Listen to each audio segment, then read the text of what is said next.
As we know, Disney has released so many projects since they acquired Lucasfilm over a decade ago, and for the most part, they've struggled to live up to the quality and the magic that the original Star Wars films were. Yeah, it seems like nowadays everything that they put out, like, it just feels impossible to make a good Star Wars project. Exactly, which it's so weird because it almost feels like the key to making a good Star Wars project is right in front of their faces. It's something that the best Star Wars projects that they've made all have in common, and it's even something that George Lucas himself has laid out for them. Oh, well then go ahead and lay it on us. Also, Dave, John, if you're listening, you should pay attention.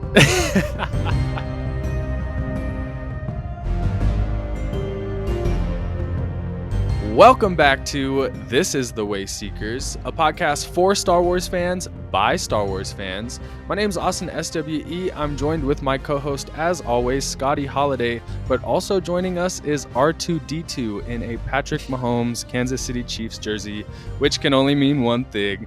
It's Super Bowl week, which, listen, I know nobody cares about that on this podcast. Scotty, as the resident football fan of This is the Wayseekers, who are you rooting for this year in the Super Bowl? SZA and Kendrick Lamar. Oh, there you go. There you go.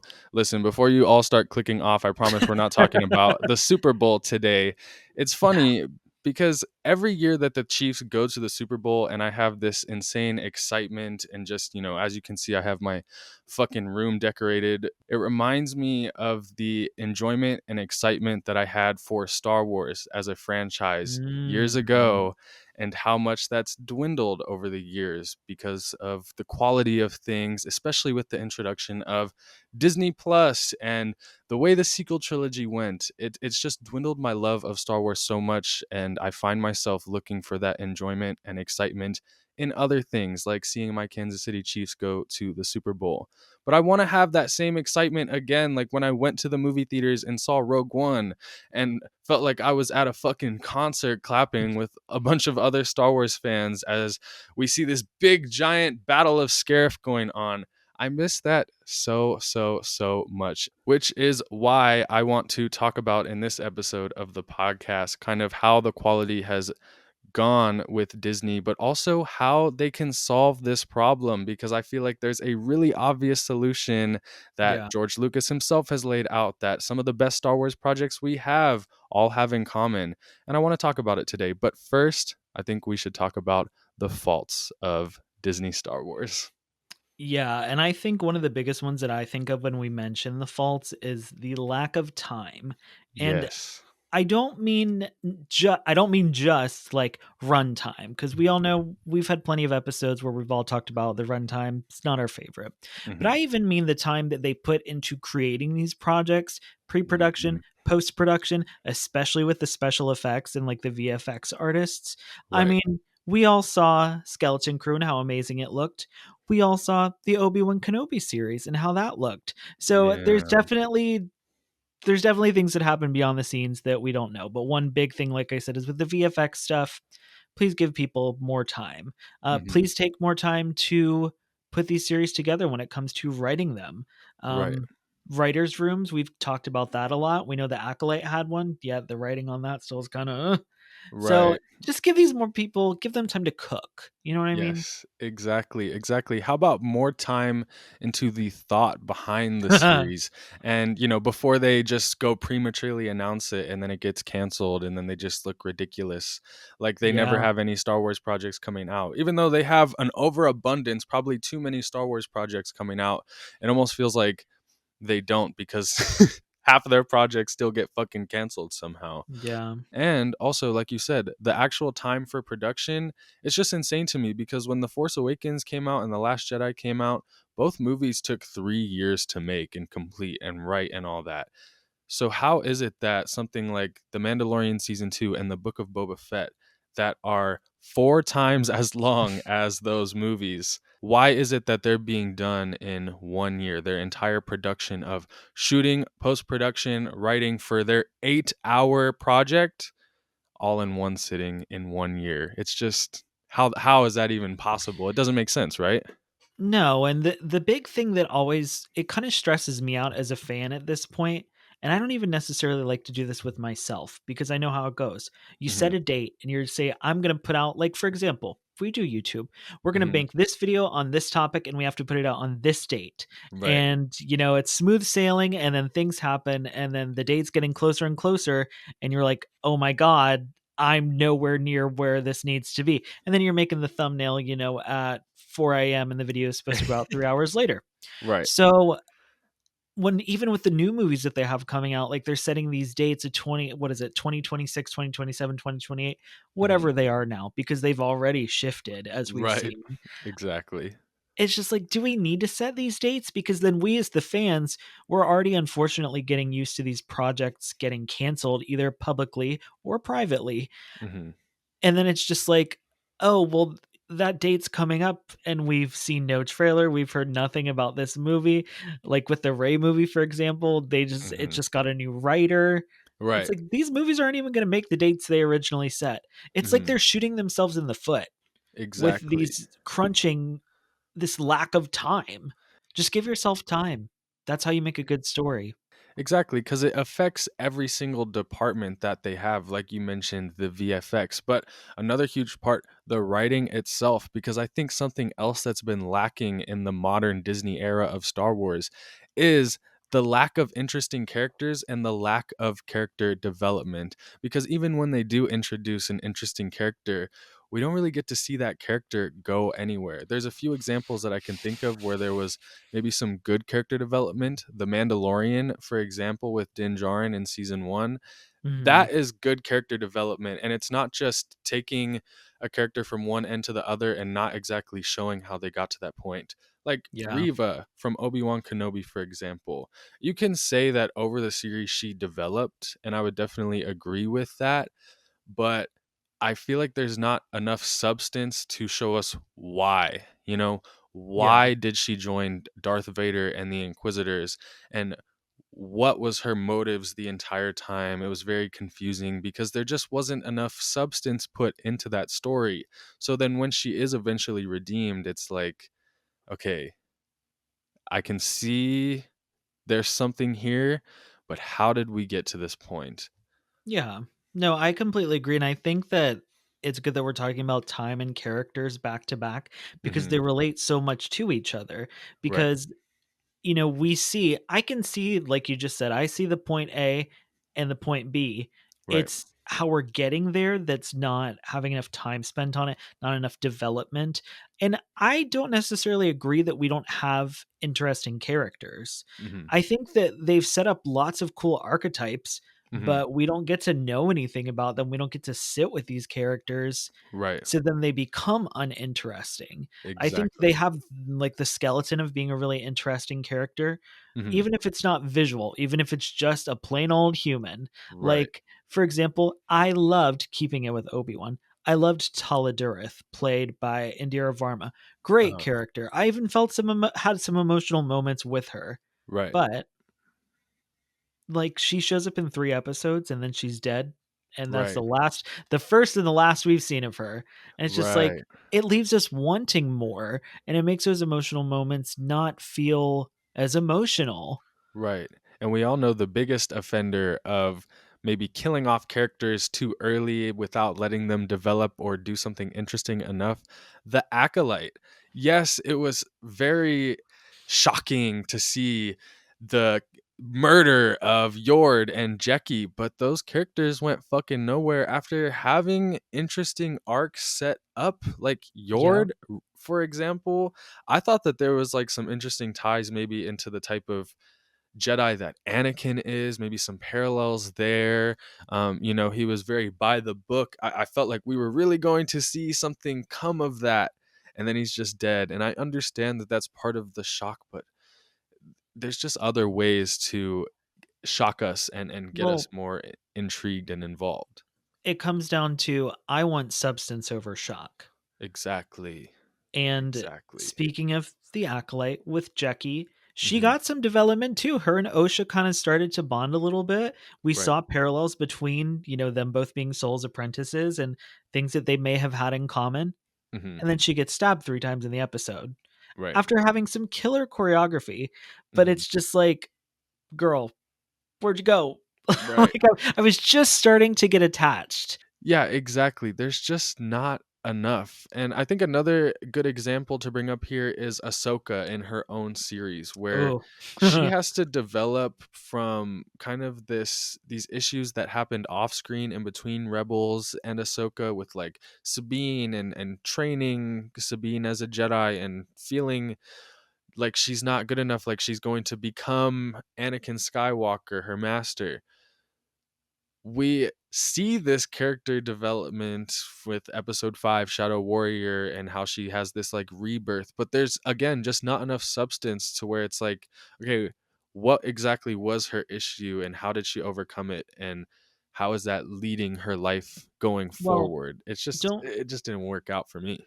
don't forget the part where we the audience were just informed in this series that she was scared she was going to follow in Anakin's footsteps, and then Exactly. we have to go to that conflict. So you Hmm. just introduced it, and now we're immediately going to deal with it.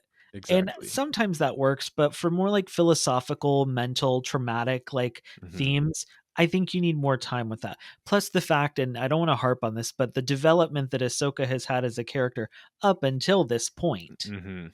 and then we're Exactly. just like, even with the Ahsoka the White thing and her rebirth, baptism, whatever you want to call it, that Hmm. was also a little bit of the okay, we knew she was going to become Ahsoka the White, and here she is becoming Ahsoka the White, but it's all resolved in like less Within than an 30 episode, minutes. right, Yeah. within one short ass Disney Plus episode that was 25 minutes without credits. Yeah. Something that I think is another issue that was, 1, present in Ahsoka, but 2, very important to you as a prequel kid, is the choreography and kind of the downfall of it in the modern era. Oh, Tell us about it, Scotty. oh my God. Okay. I don't hate the sequel trilogy. Uh, I have rewatched it. There are things that I like about it. I mhm, definitely think that The Last Jedi is my favorite movie, but I think that the choreography in the sequel trilogy is all shit. right. Um, I know lots of people like to say, "Oh, it's because they weren't trained in the temple." Blah blah blah. I'm like, but they had the sacred Jedi texts. Mhm, They had all these things that Luke Skywalker was looking for. Ben was trained in some sort of temple, so why is he mhm, swinging his lightsaber like a baseball bat? right.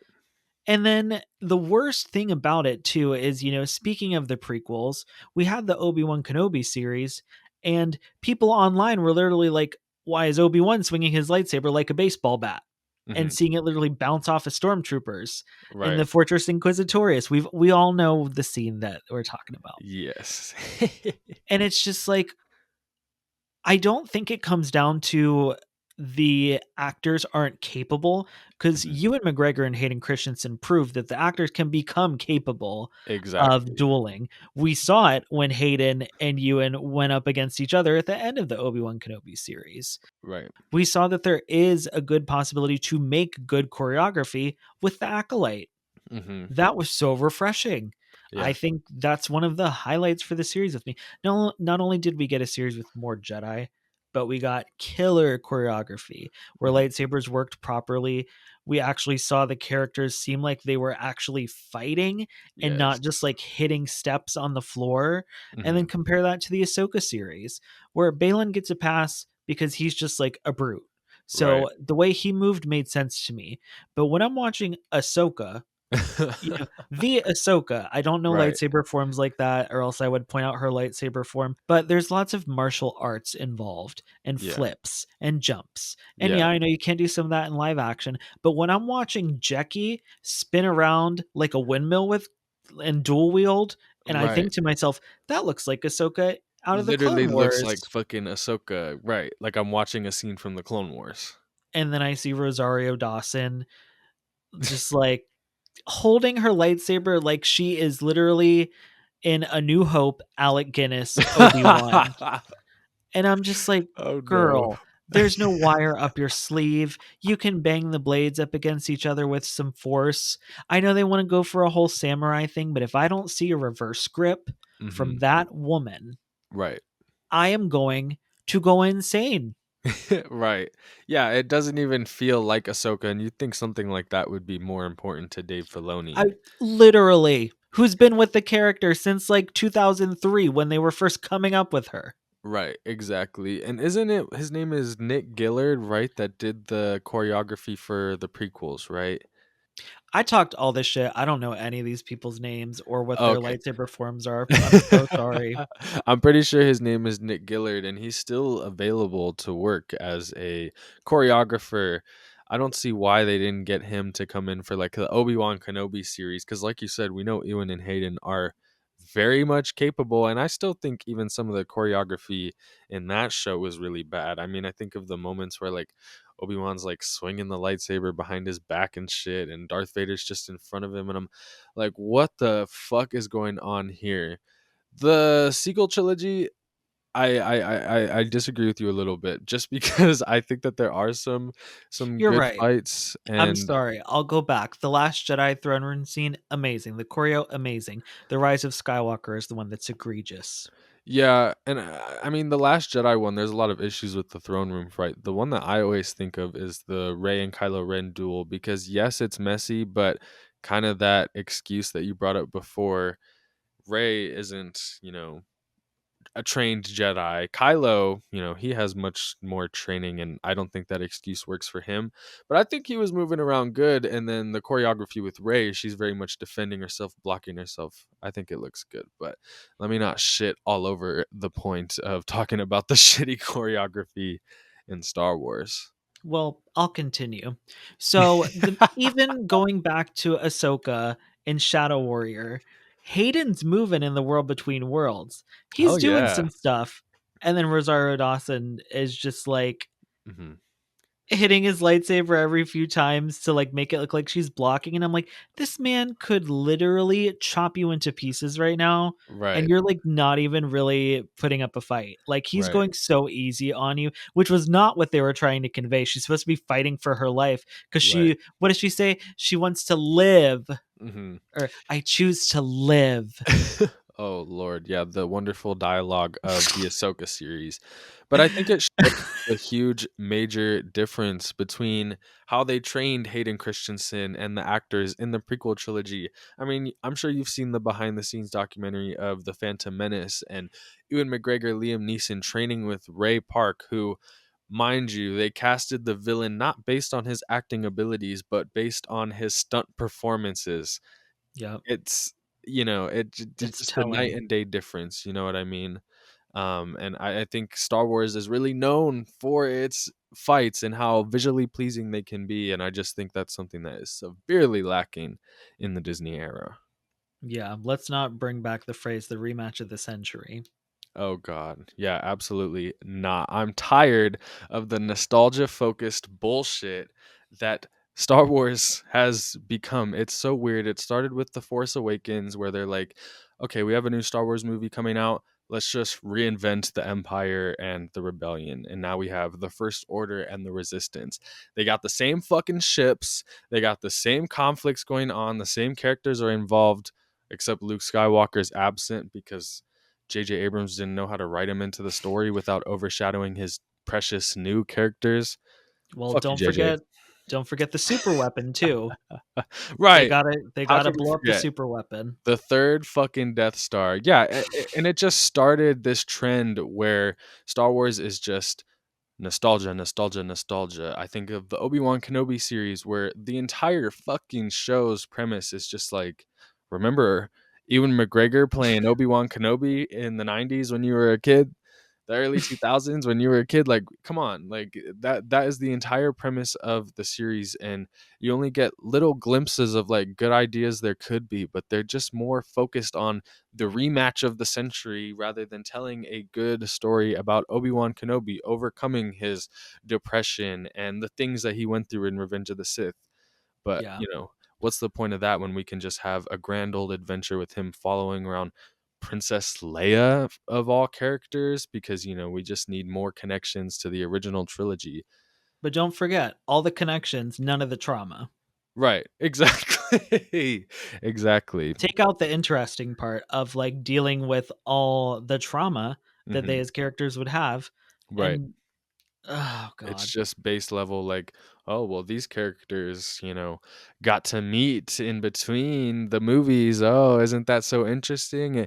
Look at how we're expanding Star Wars. It's like you're not expanding Star Wars, you're just repackaging the same characters, the same stories over and over and over again. It Well, sucks. and don't get me wrong, I don't want it to come off, at least for me, that I don't wanna see legacy characters Right. in shows, but I wanna see them in kinda like I already mentioned with the sequel trilogy, I wanna see them utilized, Yes. and in a way that makes sense, not just because we can. You know Mhm. what I mean? Exactly. I 100% agree. And I think that kind of gets into the major point of this episode of the podcast. All these things we talked about, these are criticisms that you usually hear when talking about Star Wars. And the strategy seems to just be copy what came before. But the truth of the matter is, in order to make a good Star Wars project, you need to do the opposite. You need to be unlike Star Wars and what came before. In what sense? I more just mean that the projects of this new era, the ones that get people talking and the ones that people are interested in what they have to offer, are the ones bringing something new to the table. In fact, I think the two best projects, Skeleton Crew and Andor, at least in my opinion, those are two TV shows that were critiqued during its marketing era for not looking like Star Wars, not being Star Wars Ugh. enough before they were released. I mean, think about it with Skeleton Crew. You have the suburbs, you're focusing on kids, which we usually don't focus on kids in Star Wars. In those trailers it was like, okay, what the fuck this is definitely not Star Wars. But then somehow in the end, even though the project was so different and brought in so many things that we don't recognize from the franchise, it was so Star Wars somehow, just in the way that it delivered its messages, in the way that it inspired hope and whimsiness, and it just felt so much like Star Wars. But like I said, it was not like Star Wars. I think it comes down to taking a premise of a show Mhm. Exactly. and just putting the Star Wars blanket over it. Mhm. Um, and I think that's what a lot of the shows that we like and that we talk about, the ones we gravitate towards, that's what they do.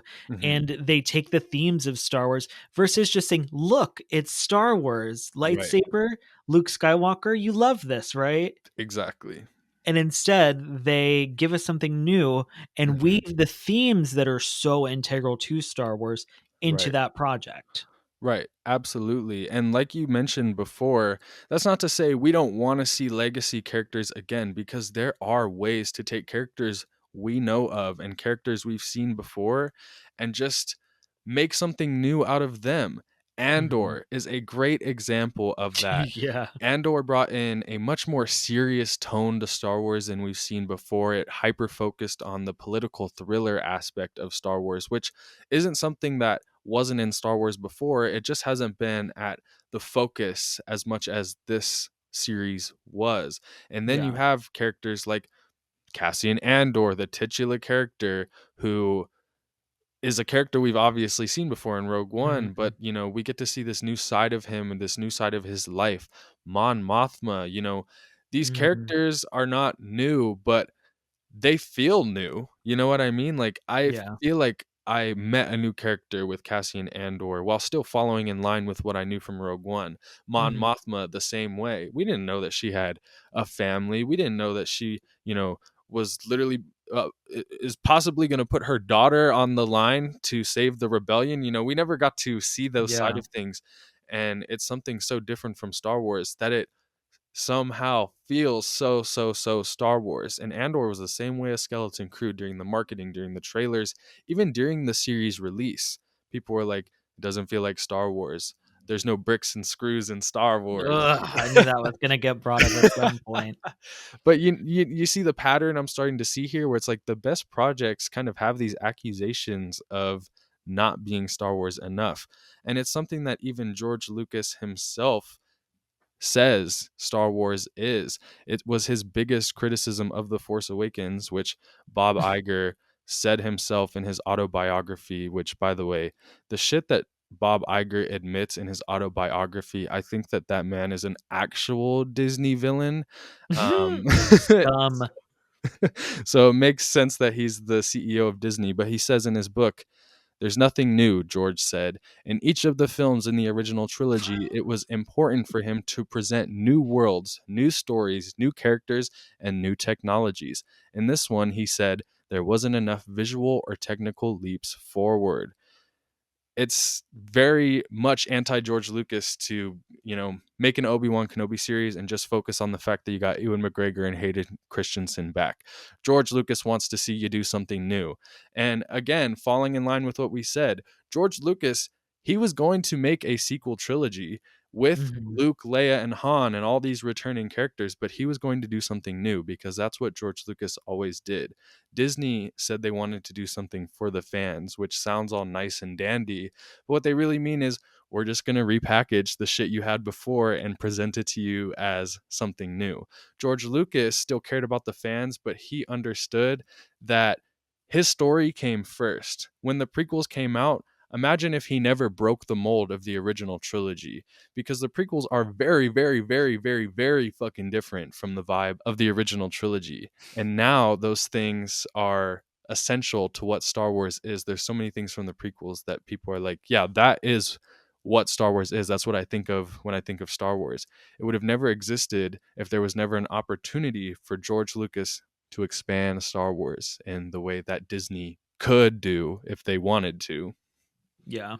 Well, I think that also echoes back to the issue of they don't take the time to do it. On Hmm. top of that, we have, like you said, George focused on the story first. And that's kind of what I was just saying about these new Star Wars projects. They Hmm. have an idea of what they want to tell, and Right. then they either put a Star Wars blanket over it or weave the themes of Star Wars into it. Hmm. And that's how it becomes quote, Star Wars. Right. Yeah, I 100% agree with you. I'm telling you that the key to good Star Wars is bringing something new to the table. I think an interesting case study of this kind of hypothesis we have going on here is The Bad Batch. The Mm, Bad Batch started off in season one as an extension of the Clone Wars. It was a cameo of the week type show where every yeah. single week it's like, who are we going to see now? Cad Bane, and which clone are we going to see? Is Captain Rex going to be in this episode? It was just Don't don't Clone forget Wars. Harrison Dula and Right. Chopper. We've got a little Rebels. Exactly. Just the same stuff as we got before. And during that show's run, during season one and most of season two, there was a lot of criticism of the show. People were like, what the fuck is this show? Like, it's just a rehash of the Clone Wars. There's no real story here. It's just kind of spectacle over story. But then there was kind of this shift halfway through season two and all of season three where they started to really focus in on the Bad Batch and how they want to impact the galaxy, and focusing on Crosshair and Omega and the actual core of what the show is titled after, The Bad Batch. Yeah. And all of a sudden, everyone fucking loved that show. Everyone connected with the show, especially during season three. I'm pretty sure that there's episodes in there that are some of the highest rated animated episodes in Star Wars on IMDb. Well, you know what's funny with that too is like harkening back to our conversation last week with The Mhm. Mandalorian. The Right. Bad Batch did the opposite trajectory of The Mandalorian. Exactly. Whereas, The Mandalorian starts off small and then it expands. And even I said Hmm. the universe opened up in season two. Right. It's like the Bad Batch. The universe is open in season one. It takes all these things we already know about, and Hmm. then it slowly funnels down and hyper focuses on what, like you said, the core of the story is, which Hmm. is the Bad Batch, and we get those character moments. But it also, I think it worked Hmm. for the Bad Batch Right. clearly, because they set up the galaxy, and then we focus on our characters and how the galaxy is impacting them. Exactly. And I'm glad you brought up Mando season one because, like you said, it kind of followed an opposite structure of what the Bad Batch did, where season one was so new and refreshing that it brought in so many new fans. There's literal studies that show that people watched The Mandalorian on Disney Plus and then started watching the other projects or maybe some of the animated projects because they wanted to know more about Mandalorian culture, because Yeah. they saw this show that was just so new that anybody could watch it even without seeing or watching Star Wars. But would anybody look at you dead in the eye and say that The Mandalorian didn't feel like Star Wars? No, nobody would ever say that about season 1 of the show, but it's so different from anything we've got in Star Wars. I think something else to point out in keeping with the Bad Batch and the Mandalorian, Mhm, obviously in the Bad Batch, it's animation, so it's easier to kind of stick with what George Lucas was saying and give us new visuals, whether it's a new planet, just new places. Like it's easier to do that in animation. And the Bad Batch did an amazing job of that. I mhm, might even argue that the beginning of The Mandalorian season 1 to The Mandalorian season 3, definitely a big downgrade in the environments, because mhm. season 1 had a lot more visually exciting things. And then we get to season 3, which is desert and grassland. Yeah, and dull, like a torn down, dull Mandalore. So yeah, nothing Well, very interesting there how much visually. of Mandalore was really there? Right, but I mean, they didn't have to make it fucking pitch black to where you can't see a single thing that's going on. That's true. That's true. I guess the Mandalore's a different topic though, because Mandalore already was fleshed out in animation. So they had cool stuff to go off of, to Right, pull from and expand upon. So Mandalore's a little different, I think. I guess, but they didn't expand it interestingly enough for me. Oh, well.